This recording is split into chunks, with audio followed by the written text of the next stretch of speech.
Cristiano Simonetta with you, joined alongside by Stars head coach and GM Chris Michael.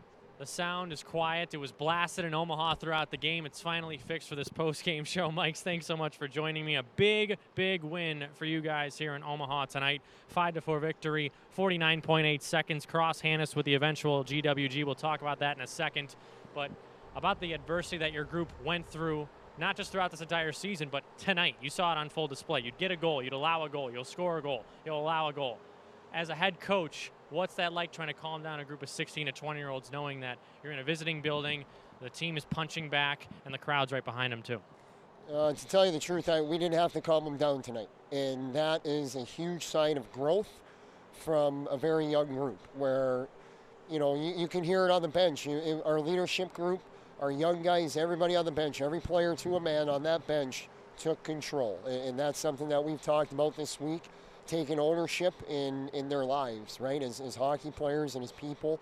And they're growing. And listen, like, we've talked about it before. We're a process-based group, but we're in a results-based industry. And for us to see us stick with it, do things the right way, for the majority of the game where we probably haven't been able to say that in the last month or two, but to see our guys stick with it, proud of our captains.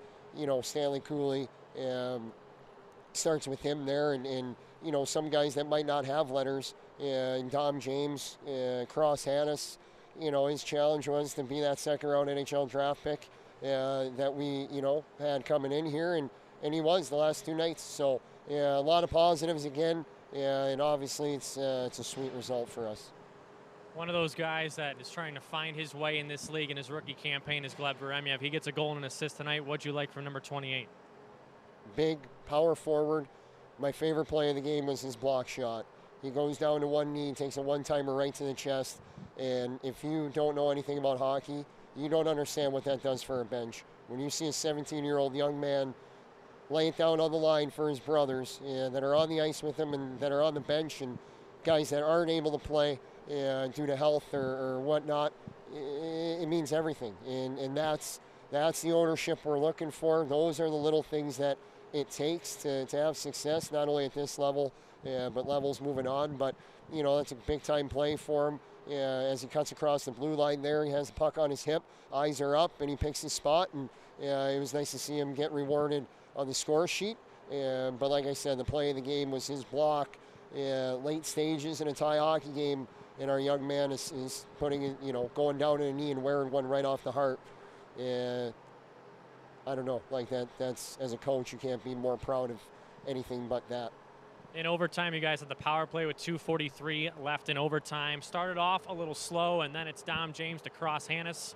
In terms of, again, adversity, your group sticking with it, the process, it closes off with a slap shot from Cross Hannes. Was that the go-to play to get Dom to throw that across the seam after Cross gave it back to him? I would love to say yes, but you know what? Make you look smart. At the end of the day, Nicky Peruzzi's done a marvelous job with our power play, and he gave him a couple different looks, but at the same time, why we've had success as of late is we've allowed them to just be hockey players. And hey, we got one more guy than they do.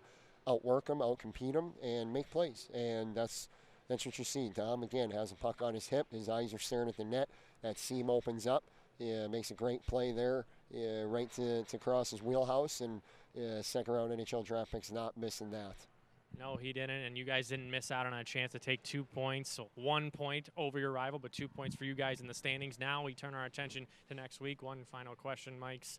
The consistency, you've talked about it all year long, but a win like this, an intimidating building, in a building that you haven't had much success in over the past 2 years, what can it do for your club moving forward? Well, it validates when we do things the right way, we can have success. If we play our brand of hockey for 60-plus minutes, and we're able to weather the ebbs and flows of the game, that we can play with anybody and win in any building, and this will be the catapult, hopefully, for us as we continue to get better with our process, continue to grow our culture back into a championship one, and hopefully this is the springboard to much bigger and brighter things on the horizon for these guys.